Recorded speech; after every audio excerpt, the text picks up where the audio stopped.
నమస్కారం, వార్తలకు స్వాగతం. ముందుగా ముఖ్యాంశాలు. ఎన్నికల సందర్భంగా CM Revanth Reddy road show, ఇరు పార్టీలపై fire. YCP leader Posani Krishnamurali press meet, TDP నేతలపై ఫైర్. ఎన్నికల సందర్భంగా ఆర్మూర్లో CM Revanth Reddy road show నిర్వహించారు. ఈ సందర్భంగా ఆయన మాట్లాడారు. గ్రామాలే తరలి వచ్చి ఎక్కడికక్కడ సాదరంగా ఆహ్వానించి స్వాగతం పలుకుతుంటే నేను ఆర్మూరు గడ్డ మీద కాలు పెట్టేటప్పటికి సాయంత్రం 5 అయ్యింది.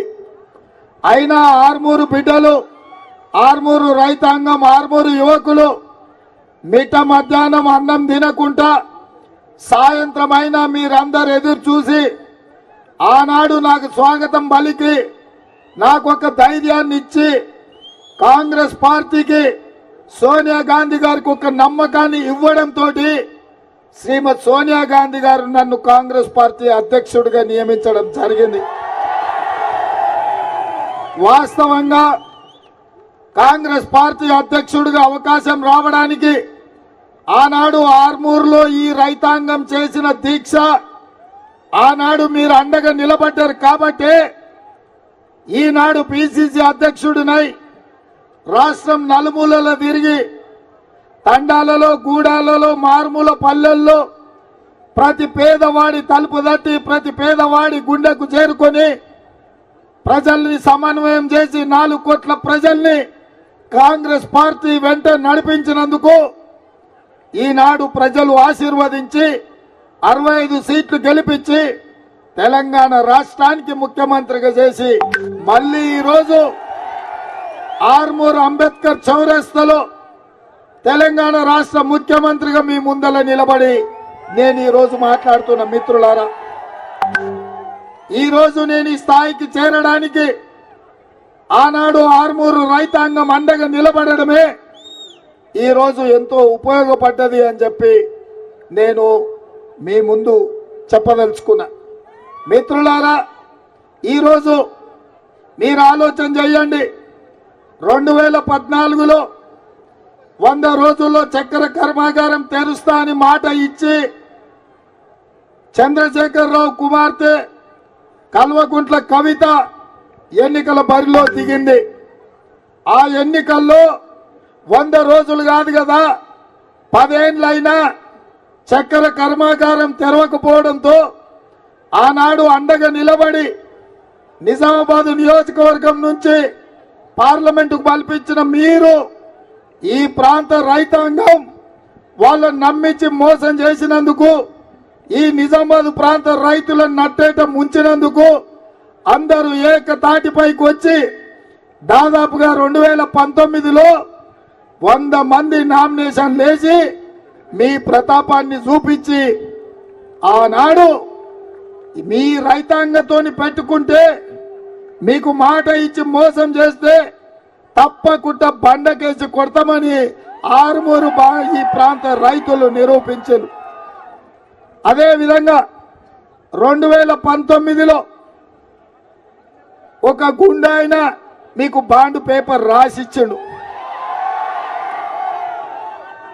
5 రోజుల్లో అధికారంలోకి వచ్చిన వెంటనే ఎంపీగా గెలిచిన 5 దినాలల్లో నిజామాబాద్ పసుపు రైతాంగానికి నిజామాబాద్కు పసుపు బోర్డు తెస్తా అని బాండ్ పేపర్ రాసి ఇవ్వడమే కాదు, రాజ్నాథ్ సింగ్ నాడు వీడికి పిలిపించి మీకు అందరికి మాట ఇప్పించండు.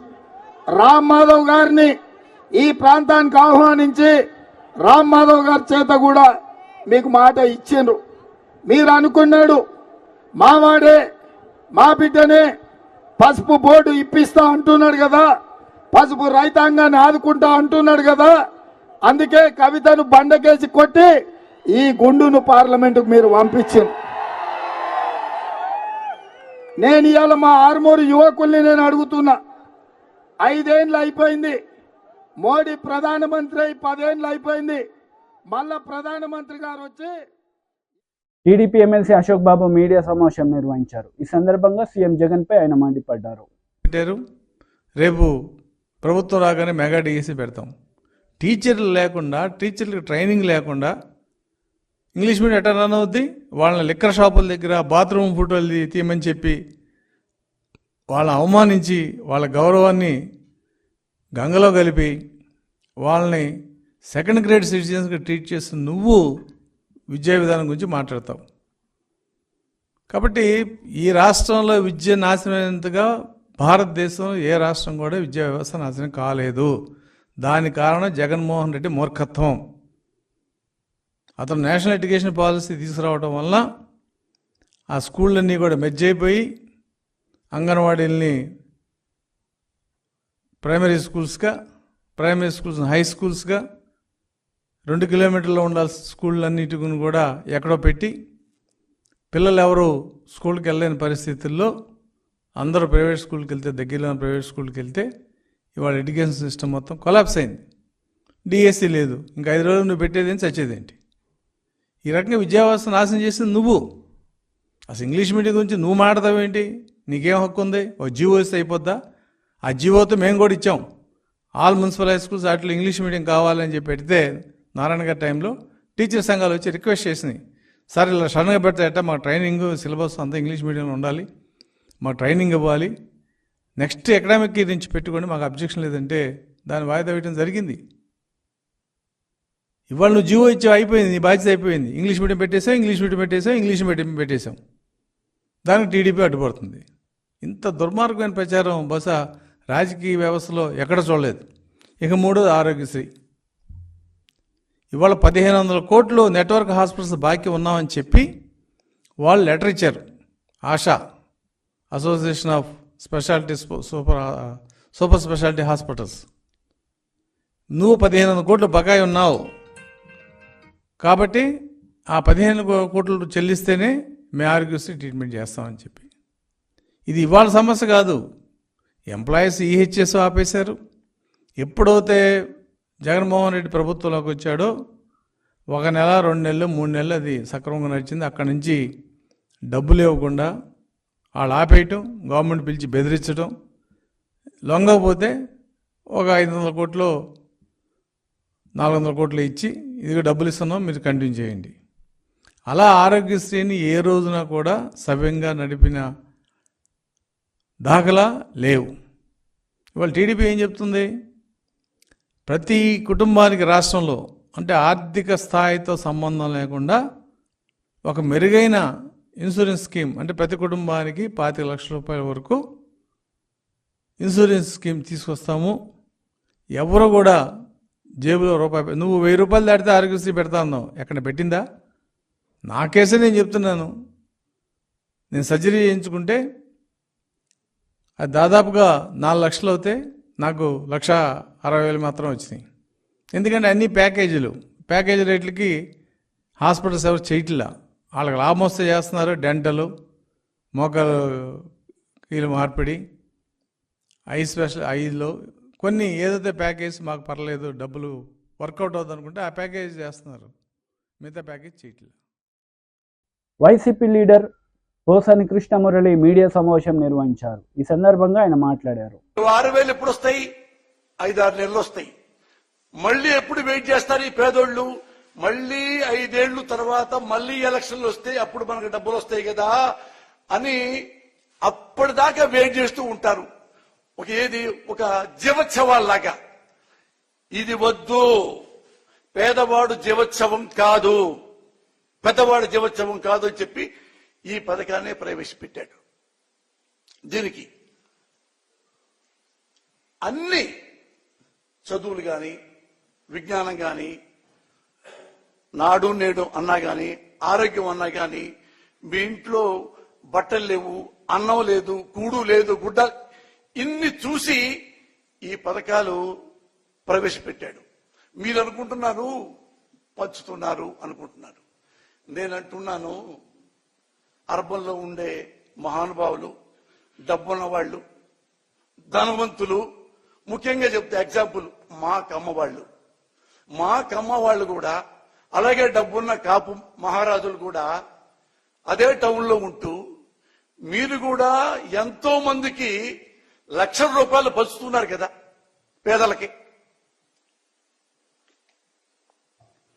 పేదలు, నేను కమ్మవాణ్ణి, అరే ఊళ్ళలో మనకు అమ్మవాడు ఉన్నాడు, వీడు బాగా చదువుతున్నాడు, వీడి డబ్బులు లేవు అని వాడికి 10,000 5,000 ఇచ్చుకుంటూ ఈ మనం ఇస్తే వాడు చదువుకొని మనలాగే పెద్దాడవుతాడు కదా అని వీళ్ళు డబ్బున్న కమ్మవారు డబ్బు లేని పేదవాళ్ళకి, డబ్బున్న కాపు నాయకులు రాజకీయ నాయకులు కాదు, గుంటూరులో ఉన్నారు చూడండి, మన మహానుభావుడు గుంటూరులో తులసి రామచంద్ర ప్రభు, అతను కొన్ని వందల కాదు వేలాది మంది కాపు కుర్రోళ్ళకి, అమ్మాయిలకి, అబ్బాయిలకి తన సొంత డబ్బులతో లక్షల్లో చదివిస్తున్నాడు. అలా మీరు డబ్బులు ఇస్తున్నారు కదా. అలాగే నేనే ఎగ్జాంపుల్, నేను ఇక్కడికి పేదవాడిని, నేను 7th క్లాస్ పెద్దకాకంలో చదివా. ఆ తర్వాత భయం, మా నాన్న బరిగుడ్లు తిప్పుతాడేమో, పొలంలో కూలీకి పంపిస్తాడేమో అంటే మా నాన్న నా ముఖం చూసి బాధపడి ఈ ఏడ బాగా చదివితే బాగుండేది తీసుకెళ్లి మోతడకలో పెట్టాడు. తెలుసు మీకు మోతడక, ఇక్కడ అమరావతి రోడ్లో. అక్కడ అయిన వాళ్ళు ఇట నా బిడ్డను చదివించండి, నేను డబ్బులు ఇవ్వలేకపోతున్నానంటే ఆ దయతో 10th క్లాస్ చదివా. 10th క్లాస్ మంచి మార్కులతో పాసే, దగ్గర 1st క్లాస్తో. మళ్ళీ మా నాన్న ఎదురు నుంచుంటే మా నాన్న మళ్ళీ నా ముఖంకు చూశాడు. నేను ఇట్ట తలుపుతుంటే మళ్ళీ నేను బరిగుడ్లు కాపిస్తాడేమో అంటే మళ్ళీ తీసుకెళ్లి జేకేసీ కాలేజీ స్టూడెంట్ ఎంకేఆర్ గారు, మారుపూడి కోటేశ్వరరావు గారు, మా పెదకాకని, మా నాన్నకి తెలుసు. అరే కోటేశ్వరరావు, వీడు బాగా చదువుతున్నాడు రా, మా దగ్గర డబ్బులు లేవు, నువ్వేమైనా సహాయం చేస్తావా, వాడు నాకు వదిలేయి సుబ్బారావు. ఆయన నన్ను తీసుకెళ్లి జేకేసీ కాలేజీలో జరిపించారు. ₹1 కూడా మా దగ్గర లేదు, ప్రామిస్లో ఏమంటే లేంగి ₹1 కూడా లేదు. అక్కడి నుంచి గుజ్జనగోళ్ళు ఉంది గుంటూరులో, ఎక్కడో జేకేసీ కాలేజీ, మా ఊరు పెదకాకని.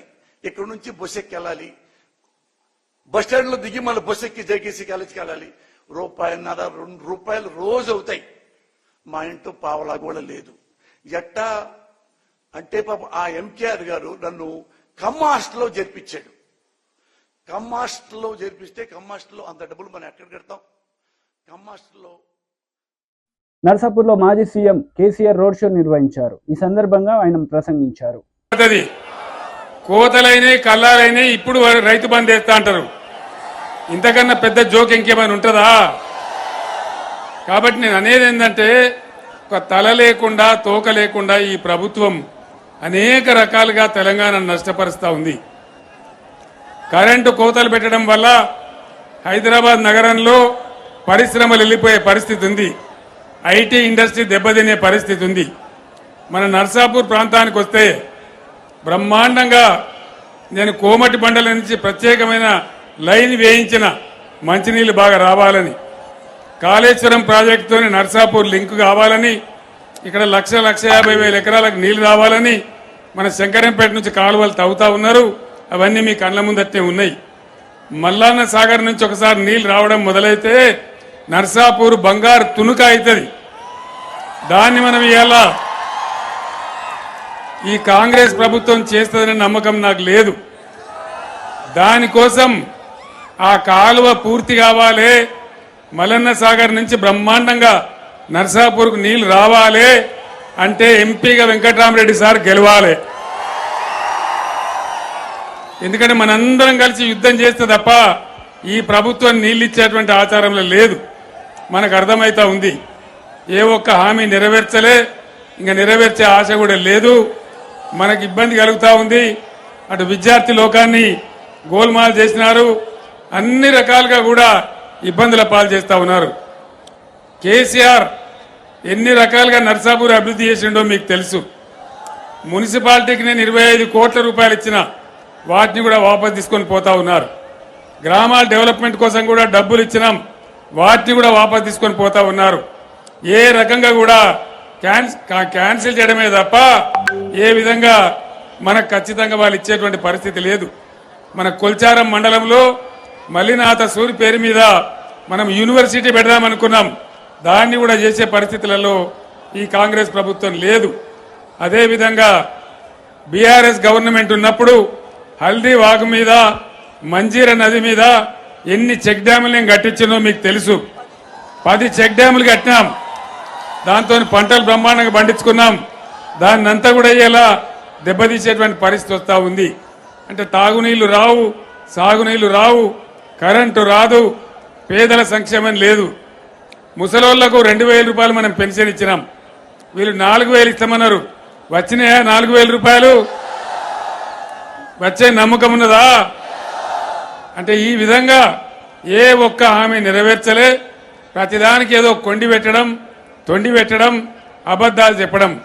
పైగా వాళ్ళ నాయకుడు రాహుల్ గాంధీ వచ్చి మొన్న నిర్మల్లో మాట్లాడుకుంటూ గవర్నమెంట్ ఆల్రెడీ 2,500 రూపాయలు ఇస్తా ఉన్నదని చెప్పినారు. మహిళలకు, ప్రతి ఇంట్లో మహిళలకు 2,500 ఇస్తామన్నారు. వచ్చిందా? ఒక్కలకు కూడా రాలేదా? నర్సాపూర్ కాడ వచ్చిందట కదా, తెత్తానే మదన్ రెడ్డి కాంగ్రెస్ లో వచ్చిందట కదా, తేలేదా మదన్ రెడ్డి? నిజమా? మరి ఎందుకు పోయిండా మదన్ రెడ్డి?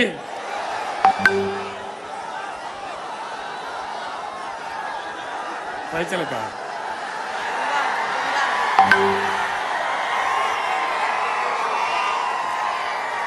మీ అందరికి కూడా నా చరిత్ర, మదన్ రెడ్డి చరిత్ర తెలుసు.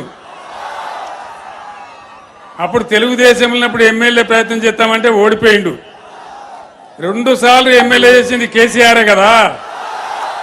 మరి 70 ఏళ్ల వయసులో ముసల్తనానికి కుసుమగుడాలన్నట్టు ఎవరిని ఉద్ధరిద్దామని పోయినట్టు మదన్ రెడ్డి ఏం చేద్దామని పోయినట్టు? ఇది ధర్మమేనా? మనందరినీ ఇడిచిపెట్టిపోయిన మదన్ రెడ్డికి మీరే బుద్ధి చెప్పాలని చెప్పి నేను కోరుతా ఉన్నా. అసెంబ్లీ ఎలక్షన్ల కంటే కూడా పెద్ద మెజారిటీ ఇచ్చి వెంకట్రామరెడ్డిని గెలిపియాలని చెప్పి నేను కోరుతా ఉన్నా. ఈ కాలువ పని చాలా ముఖ్యం మనకు. మల్లన్న సాగర్ నుంచి వచ్చే కాలువ అది మన బతుకుదెరువు.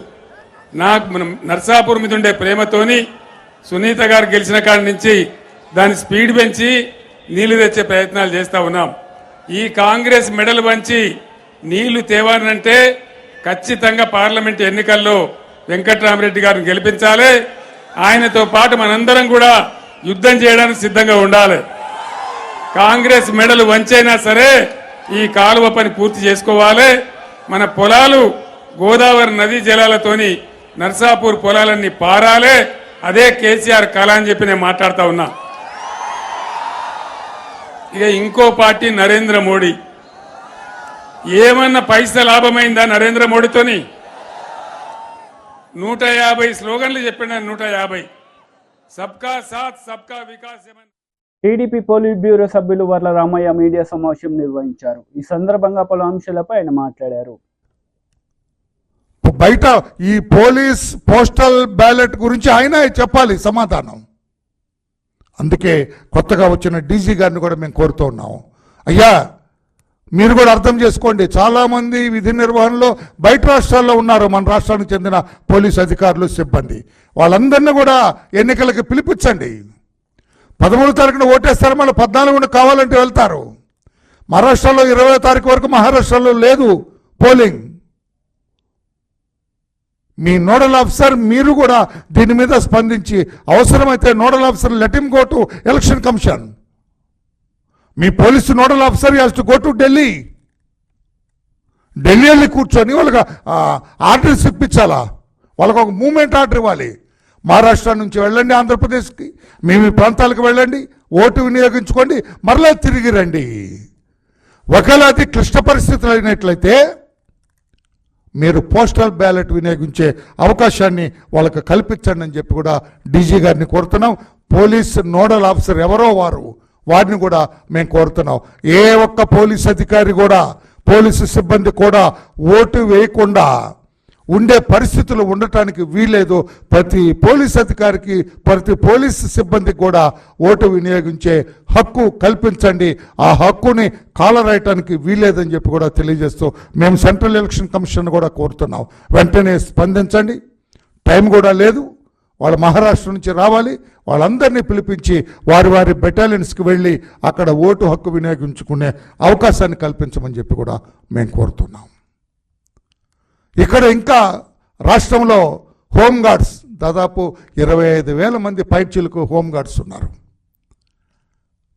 ఈ జగన్మోహన్ రెడ్డి గారు 5 ఏళ్ల కాలంలో వాళ్ళ పరిస్థితి చాలా దయనీయంగా ఉంది. హోంగార్డ్స్ పరిస్థితి వాళ్ళకు రావాల్సిన జీతం కావచ్చు, జీతభత్యాలు సరిగా ఇవ్వటంలో జగన్మోహన్ రెడ్డి ప్రభుత్వం ఘోరంగా విఫలమైంది.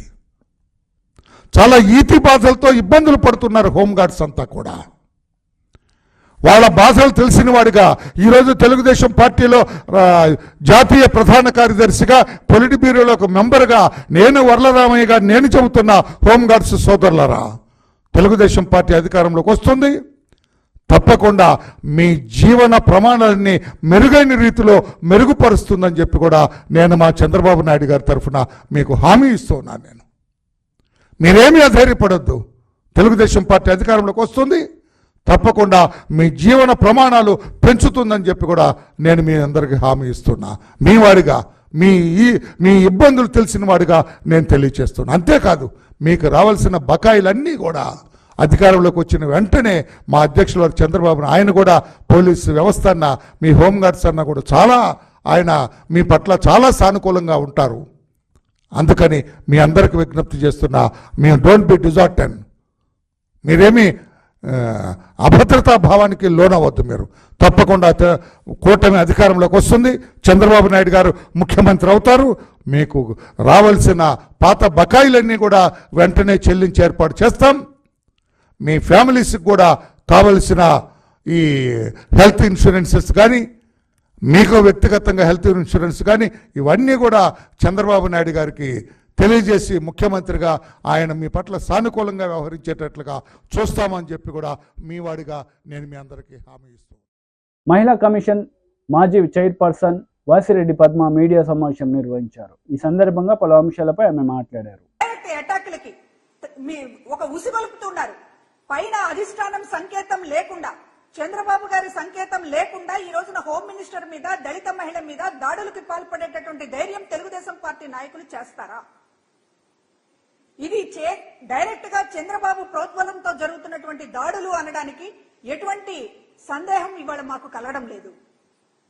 గతంలో కేంద్ర హోమ్ మినిస్టర్ అమిత్ షా మీద తిరుపతిలో రాళ్లేయించినటువంటి గనులు ఈ తెలుగుదేశం పార్టీ వాళ్ళు.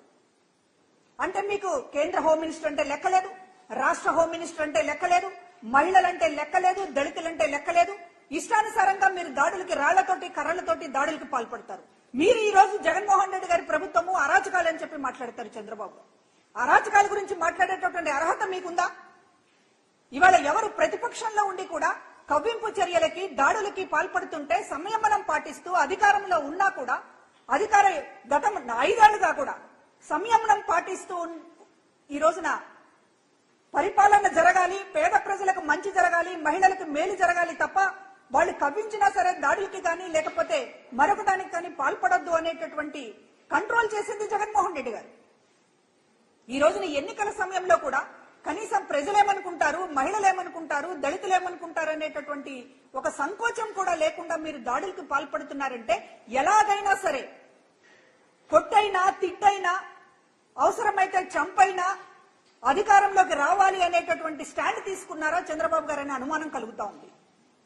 ఎందుకంటే అసలు నిన్న జరిగినటువంటి దాడి హోమ్ మినిస్టర్ ఇంటిపైన ఆవిడ ప్రచారంలో ఉన్నారు, ఎటువంటి కవ్వింపు చర్యలు లేవు, కనీసం ఎదురెదురు పడినటువంటి సంఘటన కూడా లేదు.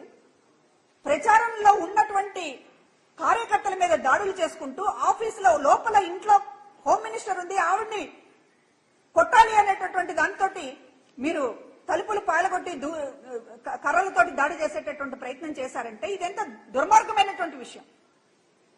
అంటే ఎలక్షన్ కమిషన్ ని మేము ఏదైనా ప్రభావితం చేయగలం, ఇవాళ కేంద్రంతో బీజేపీతో మేము జతకట్టాం కాబట్టి మీరు ఏం చేసినా చెల్లుతుందనేటటువంటి ఒక పరిస్థితిలో మీరేమన్నా ఉన్నారా? ఇవాళ ఎన్నికల కమిషన్ మీద ఒత్తిడి తీసుకొస్తున్నారు. గతంలో ఎప్పుడూ లేనటువంటి విధంగా అమల్లో ఉన్నటువంటి పథకాలకి ఈసీ బ్రేక్లు వేస్తా ఉంది. కాబట్టి హోమ్ మినిస్టర్ పైన దాడులు చేసినా లేకపోతే మహిళల పైన దాడులు చేసినా కూడా ఎలక్షన్ కమిషన్ మమ్మల్ని ఏమీ అనదు, మమ్మల్ని కంట్రోల్ చేయదు అనేటటువంటి భరోసా ఏమైనా చంద్రబాబు గారికి లభించిందా? అందుకని ఇలాంటి దాడులకు తెగబడుతున్నారా అనేటటువంటిది ఈ రోజు అర్థం చేసుకోవాల్సినటువంటి అవసరం ఉంది. ఈ రోజు మహిళలకి సంబంధించినటువంటి విషయాల మీద 5 ఏళ్లుగా ఈ రాష్ట్రంలో ఆత్మగౌరవాన్ని గాని, గౌరవాన్ని గాని పెంచేటటువంటి విధంగా మహిళా సాధికారిత అంటే ఏంటో చేసి చూపించి ఈరోజు మహిళలకి అండగా నిలబడినటువంటిది ప్రభుత్వం. ప్రతి పథకము ఈ రోజు మహిళలను ఉద్దేశించి డీబీటీ ద్వారా డైరెక్ట్ గా నేరుగా మహిళ అకౌంట్ లోకి డబ్బందేలాగా చేశాం. అదేవిధంగా 30 లక్షల మంది మహిళలకి జగన్మోహన్ రెడ్డి గారు ఇళ్ల పట్టాలు ఇచ్చి వాళ్ళని ఇంటి యజమాని చేసి గౌరవించినటువంటి పరిస్థితి. కానీ ఇవాళ చంద్రబాబు ఏం మాట్లాడుతున్నాడు? చంద్రబాబు మహిళల్ని ఎంత కించపరుస్తూ మాట్లాడుతున్నాడు. వార్తలు ముగించే ముందు ముఖ్యాంశాలు మరోసారి. ఎన్నికల సందర్భంగా CM Revanth Reddy road show, ఇరుపార్టీలపై fire. YCP leader Posani Krishnamurali press meet, TDP నేతలపై ఫైర్. ఈ వార్తలు ఇంతటితో సమాప్తం. తిరిగి ప్రసారమయ్యే వార్తల్లో మళ్ళీ కలుద్దాం. అంతవరకు సెలవు. నమస్తే.